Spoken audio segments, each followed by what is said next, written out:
Қайырлы күн баршаңызға. Дәл осындай сникерс тортын жасап үйренеміз. Осыны сіздер заказға пісірсеңіздер де болады.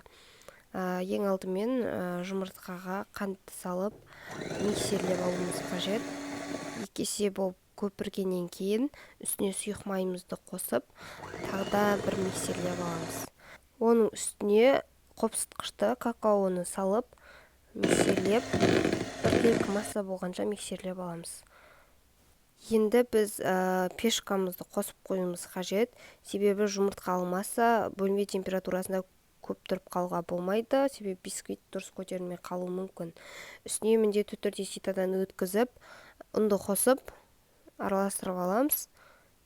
Жақсылап араластыру қажет, ешқандай крупинка қалмауы керек. Сосын қайнақ суымызды құйып, тағда араластырып алсақ болғаны.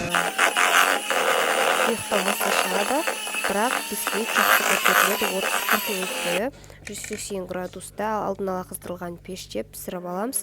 Піскен-піспегенін шпажка көмегімен тексеріп алуға болады. Жарты сағатқа дейін ешқандай пештің бетін ашуға болмайды. Енді пешкамызға жібереміз.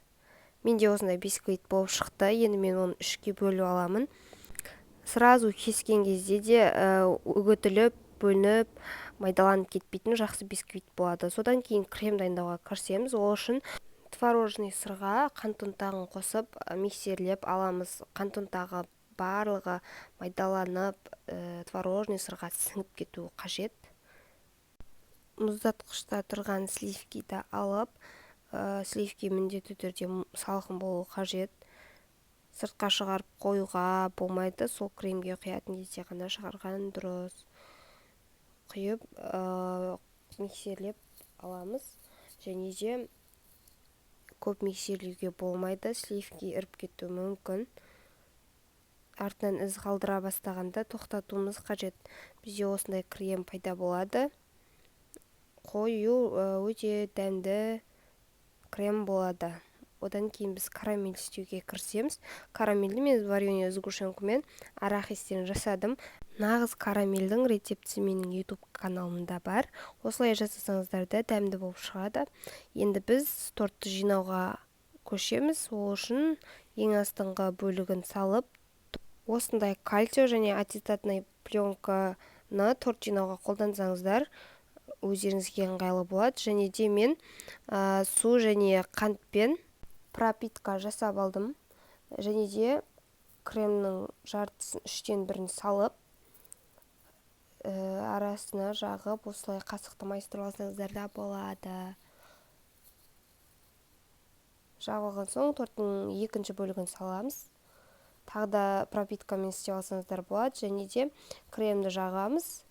Үстіне карамельді салып, тағда оны жақсылап жағып алуымыз қажет болады. Егер видео ұнаса, каналға тіркеліп, қоңыраушаны басып қойсаңыздар, менің салған видео рецептерім сіздерге хабар болып баратын болады.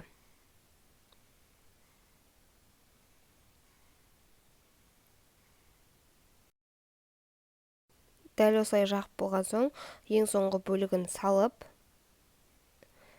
жауып, пропиткамен бисквит одан да жұмсақ болуы үшін ылғалдандырып аламыз. Осы тортты жасап көріңіздер дегім келеді. Себебі одан кейін дүкеннен именно сникерс тортын сатып алмайсыздар, сатып алмайтын боласыздар. Сіздерге де отбасыңызға да қатты ұнайды. Содан кейін қалған кремді жан-жағына жағып, қаптап аламыз.